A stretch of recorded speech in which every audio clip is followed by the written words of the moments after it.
nous sommes le vendredi 17 février 2023 et place à présent à la chronique du président du Consistoire central de France. Il est avec nous en direct comme chaque vendredi, Élie Korchia. Bonjour Élie. Bonjour Ilana. Merci d'être avec nous ce matin. Alors on va parler bien sûr d'antisémitisme ce matin, mais également de la manière de lutter contre l'antisémitisme. Et bien parmi les options qu'il y a depuis 5 ans, je crois maintenant, un prix qui existe, la remise du prix Ilan Halimi.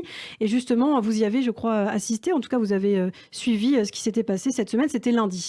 Bien sûr, j'étais sur place. L'année dernière, c'était à Matignon, et cette année, c'était au ministère de la Justice, à la Chancellerie, place Vendôme.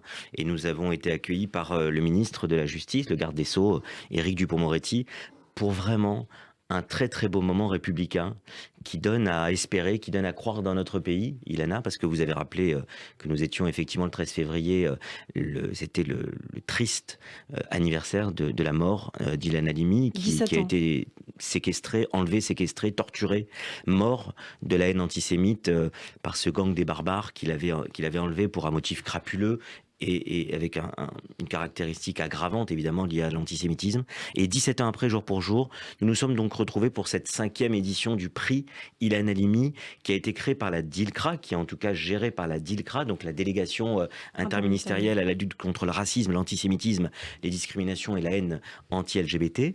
Et donc présidé aujourd'hui par la préfète Sophie Élyséon. Et donc, nous avons eu 4 prix qui ont été décernés cette année. Je le rappelle, ça a été créé en 2018 dans le plan de lutte contre le racisme et l'antisémitisme.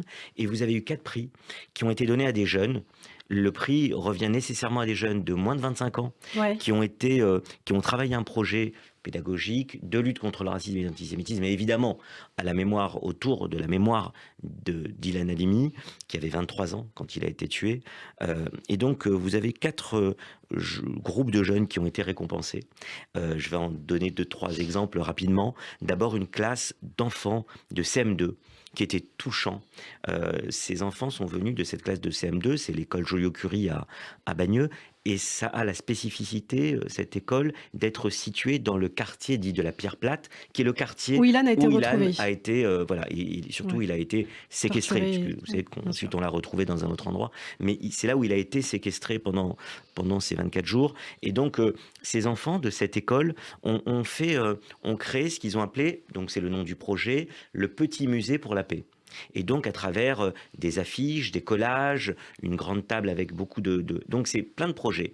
Et ce musée pour la paix, il se transforme, ces gamins, en conférenciers. Ils reçoivent d'autres enfants d'autres écoles, des parents d'élèves, tout au long de l'année. Et ils présentent donc, dans la salle, qui est le Petit Musée pour la Paix, tout ce qu'ils ont conçu comme art graphique, notamment autour de la mémoire d'Ilan. Ça, c'était un très joli projet. Ils sont venus, évidemment, le présenter sur l'estrade. Ensuite, il y a eu 3 autres projets qui ont été récompensés. Le Grand Prix a été décerné à des jeunes détenus du centre des jeunes détenus mineurs du centre pénitentiaire de Liancourt dans les Yvelines, qui a obtenu le Grand Prix, et 2 autres prix ont été attribués, l'un à des lycéens de terminale d'une ville du Cher, qui s'appelle Saint-Amand-Montron, qui sont venus expliquer un projet autour de la mémoire, ça s'appelle Autour de la mémoire d'Ilan Halimi. C'est plein de projets différents, pédagogiques. Et puis mon coup de cœur, Ilana, je voulais vous réserver la surprise, on en a parlé ce matin, mais je ne voulais pas vous le dire avant.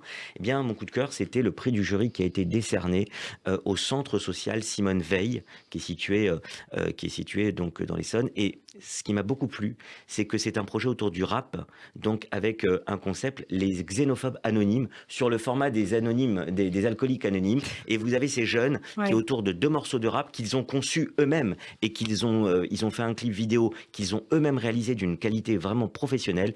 Ils viennent raconter avec ce clip sur les xénophobes anonymes, comme si c'était une réunion de xénophobes qui viennent avouer leur mauvais penchant. Ils viennent faire 2 morceaux de rap remarquables et ça va être diffusé. Je conseille à toutes celles et tous ceux qui nous écoutent d'aller, je pense que dès la semaine prochaine, on retrouvera le clip et les morceaux qui ont été composés par ces jeunes. On le retrouvera en ligne et vraiment, c'est remarquablement fait. Merci beaucoup pour ce coup de cœur, Élie. Alors, il nous reste à peine 1 minute et puisqu'on parle de lutte contre l'antisémitisme, on parle ce matin de Sarah Halimi avec ce livre, L'invisible de la rue Vaucouleurs. Exactement. L'invisible de la rue Vaucouleurs dans le 11e arrondissement de Paris. Paris. C'est évidemment là où habitait Sarah Halimi lorsqu'elle a été frappée, torturée durant de longues minutes avec des coups particulièrement violents et évidemment défenestrée de son appartement par son meurtrier qui n'a pas été jugé devant la cour d'assises puisque, comme vous le savez, il a été déclaré irresponsable au regard de la loi pénale après un débat sur des expertises psychiatriques sur lequel je ne reviendrai pas, mais évidemment vous savez que c'est un fiasco judiciaire qui a donné lieu malheureusement à cet arrêt qui, d'un point de vue juridique, et l'avocat que je suis le sait bien, s'explique peut-être en droit, mais comme on dit, la justice n'a pas été rendue malheureusement dans ce dossier, et il y a eu un trouble manifeste dans cette affaire, ce qu'on a appelé l'affaire Sarah Halimi, malheureusement, du nom de cette victime, de ce docteur, de cette femme, à qui on rend hommage dans ce livre. Alors, le concept, c'est quoi? C'est Michel Gad-Volkovitch, l'écrivain, Chaim Korsial, grand rabbin de France, mon ami,